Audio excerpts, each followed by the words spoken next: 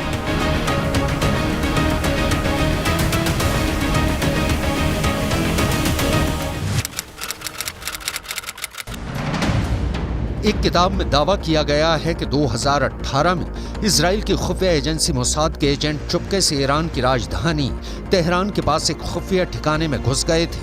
वहां उन्होंने हजारों की तादाद में ऐसे टॉप सीक्रेट फाइलें चुरा ली थी जिनमें ईरान के परमाणु बम बनाने के कार्यक्रम का पूरा कच्चा चिट्ठा था। इसी साल मई में अमेरिका की न्यूज एजेंसी एसोसिएटेड प्रेस ने एक रिपोर्ट छापी थी जिसमें दावा किया गया था कि ईरान ने अपना एक परमाणु प्लांट जमीन के इतने अंदर बनाया हुआ है कि अमेरिका की मिसाइलें भी उसे भेद नहीं सकती। एसोसिएटेड प्रेस ने अपनी रिपोर्ट में दावा किया था कि ईरान तेहरान से करीब 225 किलोमीटर दूर नतांज न्यूक्लियर प्लांट के पास पहाड़ों में सुरंगें बना रहा है। जमीन में 260 से 328 फीट तक गहरी सुरंगें। यह गहराई इतनी ज्यादा है कि माना जा रहा है कि अमेरिका के बम भी ईरान की सुरंगों का कुछ नहीं बिगाड़ सकेंगे। यूरोप के भी कई देशों की इंटेलिजेंस रिपोर्ट कहती है कि ईरान परमाणु बम बनाने के इतने करीब पहुंच चुका है कि वो बहुत जल्द अपना पहला परमाणु बम टेस्ट भी कर सकता है।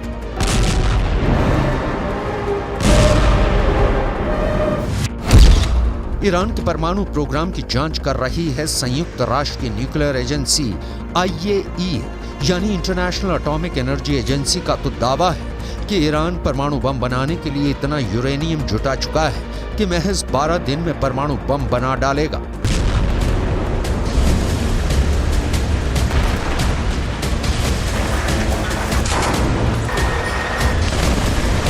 ये दावे डरावने हैं, क्योंकि जब से हमास ने इजराइल में घुसकर हमला किया है तब से ईरान के न्यूक्लियर प्रोग्राम से पूरी दुनिया का ध्यान हटा हुआ है।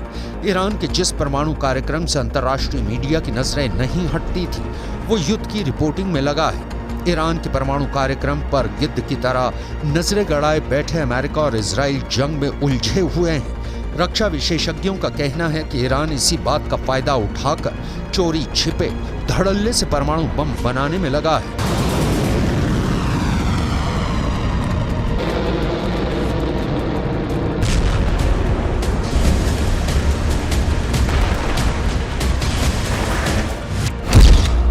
सवाल ये है कि क्या 7 अक्टूबर को हमास से इजराइल पर हमला करवाना ईरान की सोची समझी साजिश का हिस्सा था, ताकि वो पश्चिमी देशों का ध्यान हमास में भटकाकर आराम से अपना परमाणु बम बना सके।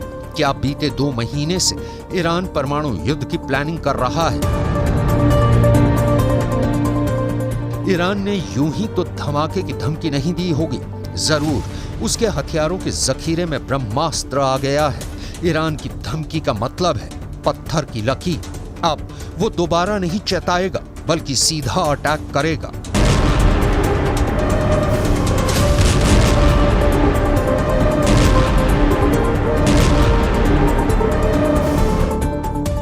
ईरान के विदेश मंत्री ने फोन पर चीन के विदेश मंत्री से यह भी कहा कि गाजा की जंग पूरे पश्चिम एशिया में फैल चुकी है। अभी तो बस लेबनान का हिजबुल्लाह और यमन के हूथी विद्रोही हमास के साथ खड़े हैं। आगे चलकर कई और देश इस जंग में कूद जाएंगे।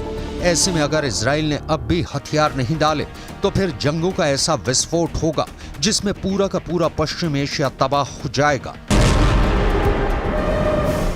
फोन पर चीन के विदेश मंत्री ने ईरान के विदेश मंत्री को समझाया कि गाजा की जंग का सिर्फ एक ही समाधान है, और वो ये है कि इजराइल के साथ फिलिस्तीन के लोगों को भी उनका देश दिलाया जाए। मगर ईरान इजराइल को खत्म करने की कसम खाए बैठा है। वो पहले ही दो टूक कह चुका है कि पूरे फसाद की जड़ ही इजराइल है।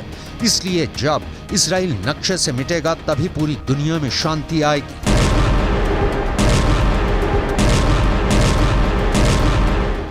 ईरान आर या पार के मूड में नजर आ रहा है। अब तक उसने इजराइल के खात्मे की बस दुआ की है, इजराइल को धमकियां दी हैं और हमास और हिजबुल्लाह से उस पर हमले करवाए हैं, मगर कभी इजराइल से जंग के मैदान में सीधे सीधे दो हाथ नहीं की। ऐसे में अब अगर ईरान युद्ध लड़ने उतरता है तो ये उसकी इजराइल से पहली और आखिरी जंग भी साबित हो सकती है। ये ऐसा युद्ध हो सकता है जो ईरान या फिर इजराइल को मिट्टी में मिलाने के बाद ही खत्म होगा, क्योंकि ईरान के जंग में उतरने का मतलब होगा तीसरा विश्व युद्ध, जिसमें एक खेमा होगा अमेरिका और इजराइल का, और उनके खिलाफ खड़ी होगी उनके दुश्मनों की बहुत बड़ी टीम। ऐसी टीम जिसमें ईरान तो होगा ही, उसके साथ होगा चीन और उन दोनों का दोस्त रूस भी। अगर ये युद्ध हुआ तो शायद दुनिया ही टुकड़े टुकड़े हो जाए, क्योंकि इन सभी देशों के पास दुनिया को खत्म कर देने वाले खतरनाक परमाणु बम हैं। अमेरिका के पास 5224 परमाणु बम हैं और उसके साथ ही इजराइल के पास 90, और इनके साथ खड़े रूस और चीन के पास परमाणु हथियारों का जखीरा है। रूस के पास दुनिया में सबसे ज्यादा परमाणु बम है। उसके परमाणु बमों की संख्या 5889 है। यह आंकड़ा अमेरिका के परमाणु हथियारों से भी ज्यादा है। वहीं चीन के पास 410 परमाणु बम है। ऐसे में अगर अपनी ताकत की नुमाइश की कोशिश और दिमाग की गर्मी में परमाणु बम चलाने का फरमान पास हो गया तो तबाही मच जाएगी।